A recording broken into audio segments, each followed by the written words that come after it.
We hope everyone's having a fantastic week. Last week we covered what to do when an associate leaves a practice or when you're closing or selling a practice in regards to patient notification because medical records are important and patient abandonment avoidance is critical in those times. And so we covered the how, what you have to do to notify. We didn't include necessarily the what in regards to what has to be included in those notices, and that's what today we're going to cover.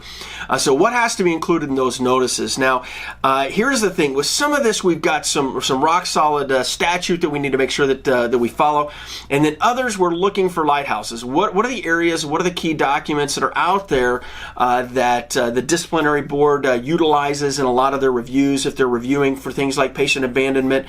And so we're going to lean on some documents that are out there in that regard, like the AMA's Code of Ethics and what it indicates, and also, again, some statute, and then combine it all to give our strong recommendations on what should be included in those letters. First of all, the biggest thing is you have to make sure that the patient is notified on how and where they can obtain their medical records. And so what does that entail? Well, you want to make sure that you include the name, the address, and a phone number of exactly where and how they can obtain their medical records. Include also then a note that the patient can ask for those medical records to be sent to a physician of their choice. That's also critical.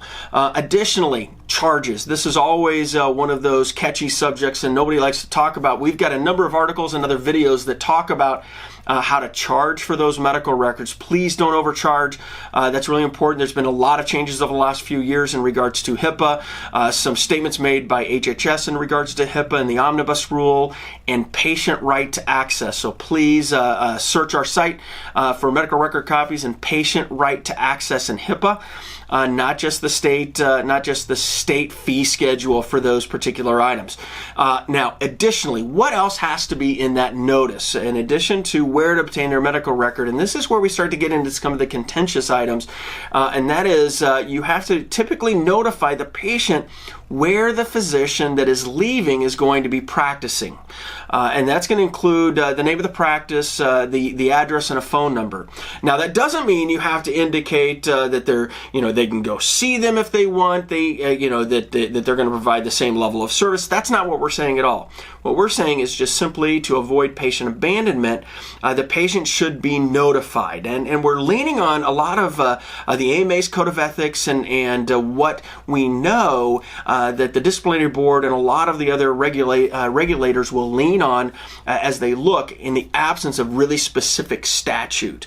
Now, this is really important. If the contract that the associate and the lead physician have signed is in conflict with what I just said, we strongly encourage you both then to seek legal counsel from someone who has an expertise in the practice of medical law in Illinois. And that's really, really important. Not just a standard attorney, but one that understands a medical law in Illinois, because that's really what we're talking about in this particular arena, is protecting the physicians, both physicians' licenses, the practice, and the leaving physician.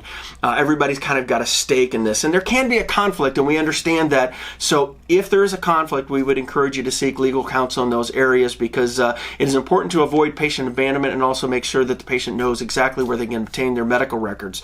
Anyway, those are the big things that need to be included. Last week we covered the how.